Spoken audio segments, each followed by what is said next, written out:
Au cours de la conférence de presse, le vice-président de la Banque mondiale chargé de la région Afrique, Mactar Diop, a révélé que l'atteinte par la Côte d'Ivoire du point d'achèvement de l'initiative PPTE, pays pauvres très endettés, au-delà de l'annulation de la dette ivoirienne, est un satisfecit que la communauté internationale adresse à notre pays pour les efforts de redressement économique réalisés. Sur les 6 396 milliards de francs CFA de dette à la date du 30 juin 2012, la Banque mondiale, le FMI, la BAD et les créanciers de Paris ont annulé 4 090 milliards de francs CFA. Le reliquat est l'affaire du Club de Londres et cette dette n'est plus un frein au développement de la Côte d'Ivoire, affirme le vice-président de la Banque mondiale. Pour le conférencier, plusieurs réformes ont été demandées à l'État de Côte d'Ivoire pour l'atteinte du programme PPTE. Parmi elles, la réforme de la filière café-cacao. Selon le vice-président de la Banque mondiale, région Afrique, cette réforme était capitale. Je crois que c'est une réforme qui a deux éléments fondamentaux.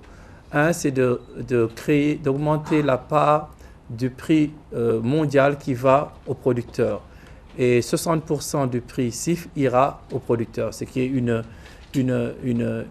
avancée importante et qui va contribuer à réduire la pauvreté dans le secteur rural et dans le secteur agricole. Dans le même temps, le gouvernement a décidé de limiter la taxation maximale des exportations du cacao en Côte d'Ivoire à 22%. Ces deux éléments concomitamment vont permettre de transférer beaucoup de ressources aux producteurs. Il a invité le gouvernement ivoirien à poursuivre les réformes et à mener des projets qui luttent contre la pauvreté. À propos d'emploi jeunes, Mactar Diop a fait savoir que la Banque mondiale travaille avec le gouvernement ivoirien sur plusieurs programmes. S'agissant des infrastructures, c'est le directeur des opérations de la Banque mondiale en Côte d'Ivoire qui a donné des précisions sur les 50 milliards de francs CFA mis à la disposition de la Côte d'Ivoire le 26 juin, jour de l'atteinte du point d'achèvement. Ces milliards vont servir à la renaissance des infrastructures de l'intérieur du pays. Ce projet est essentiellement une suite logique du PUIR, c'est-à-dire reporter sur un plus grand nombre de villes de Côte d'Ivoire. Donc l'idée, c'est de faire dans l'ensemble des grandes villes de Côte d'Ivoire un minimum de bitume dans les centres-villes, l'éclairage public, la reprise des bâtiments administratifs, la voirie, l'assainissement, le marché public, la gare routière, etc., dans plusieurs grandes villes de Côte d'Ivoire, afin non seulement de créer ce déclic psychologique qu'il faut pour l'ensemble des Ivoiriens, mais surtout de créer des emplois et de créer une certaine activité économique, pas seulement à Abidjan, mais sur l'ensemble des grandes villes de Côte d'Ivoire. Quant aux perspectives du continent africain, Mactar Diop s'est voulu rassurant. Malgré la crise en Europe, l'Afrique connaît une croissance de 5%. Il a donc invité les dirigeants africains à une meilleure répartition des fruits de cette croissance.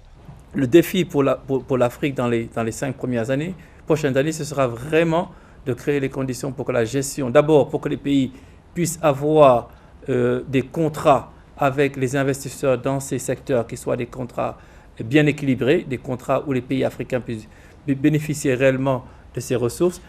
Deuxièmement, que ces ressources soient gérées de manière inclusive et de manière transparente, avec une bonne gouvernance.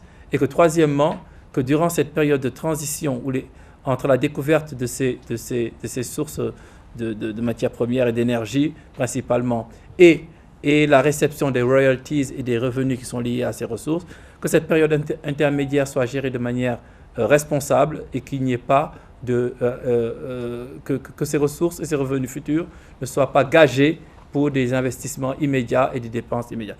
De nationalité sénégalaise, Mactar Diop est le nouveau vice-président de la Banque mondiale chargé de la région Afrique. Il a pris fonction le 6 mai à Washington.